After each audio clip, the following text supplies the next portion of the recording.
noticed from list what are the players that I enjoy listening to the most, and those are, for me, are the ones who can really develop the stories, so you can kind of follow their train of thought as if they're talking to you. So there's a few different exercises that I've done. I can think of a few probably for you. One of them is actually just like connecting more to the melody of the song.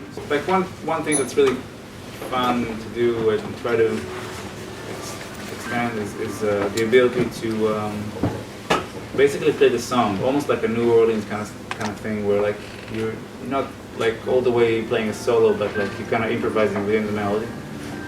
So.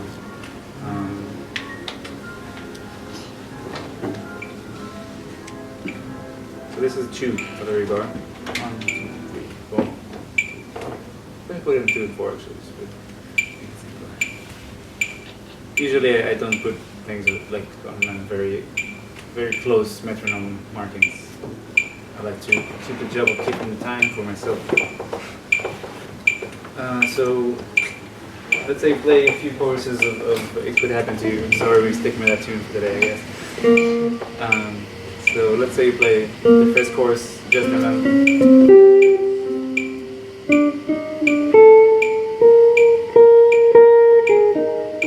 Let's say the second chorus, ever so slight variation.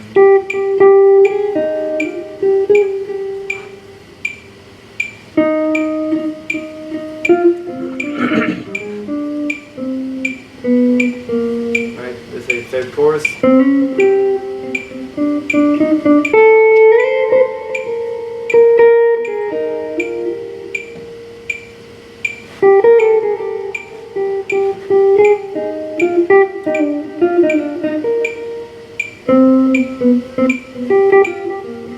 Let's say the fifth chorus.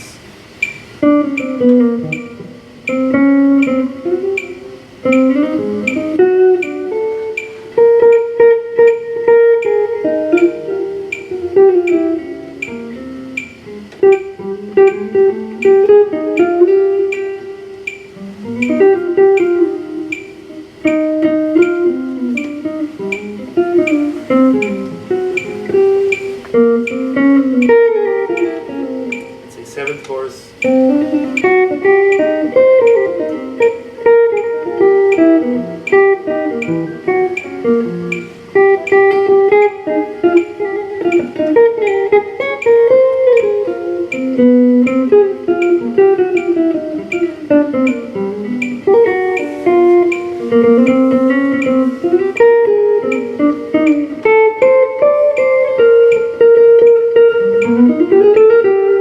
That's the 10th chorus.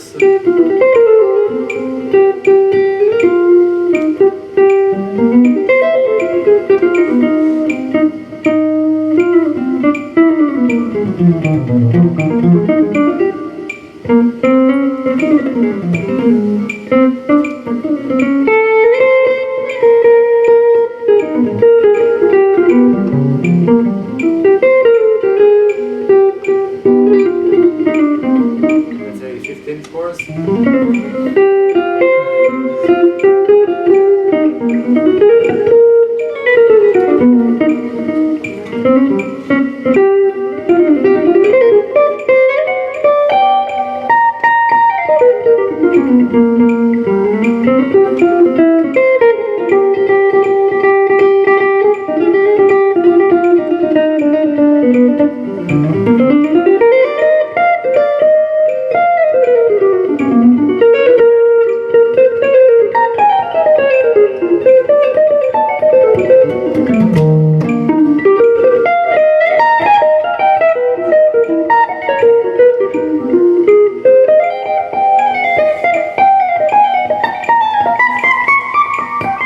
So you hear like how it basically constantly stays with the melody. Like you never stop hearing the melody, but it's within the solo.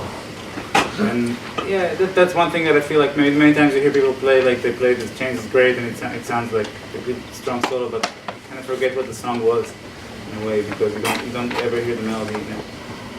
So that's one of the exercises I do. Another one is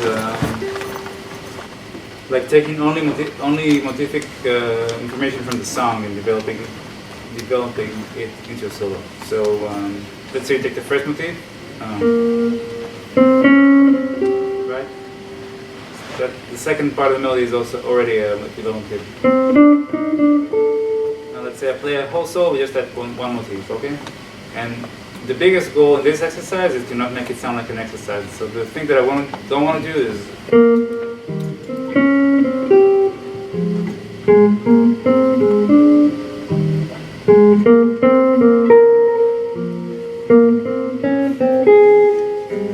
you know what I mean?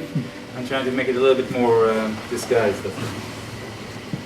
So if somebody steps into the room, they'll hear that I'm doing development, but they wouldn't necessarily think that I'm doing an exercise. They might think I'm just playing a solo.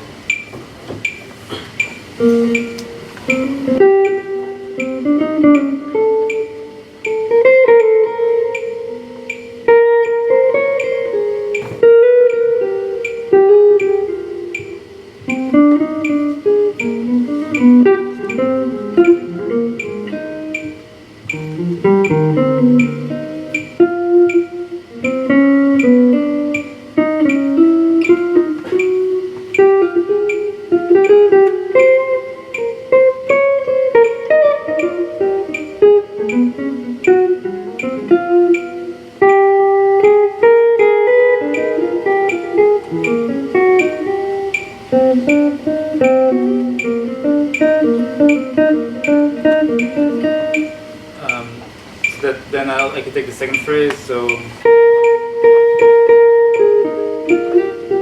so I can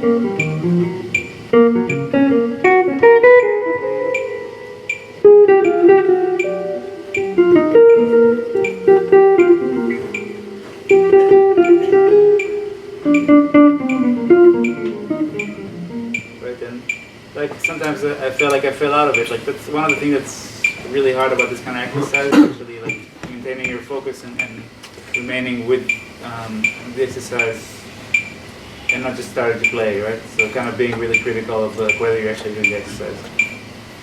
So then you can take all the motif development from the song all the motifs from the song and develop that into a solo. So only use material from the song itself.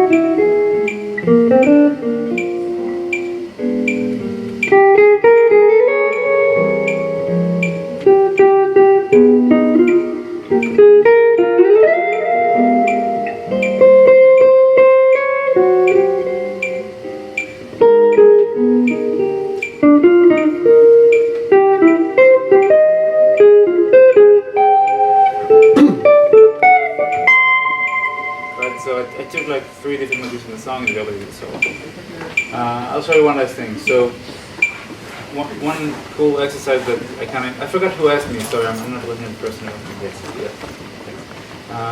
So sometimes if you like some of those exercises, they're what they do is they basically like kind of get you to they limit you, but that forces you to expand your box. Think about it like expanding the box as opposed to getting out of it. One thing you could try is like taking the notes at the end of a phrase that you end and starting the next phrase with those same notes, but with a totally different rhythm. So you're trying to kind of disguise the fact that you're actually doing it. So you do.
You see what I'm doing?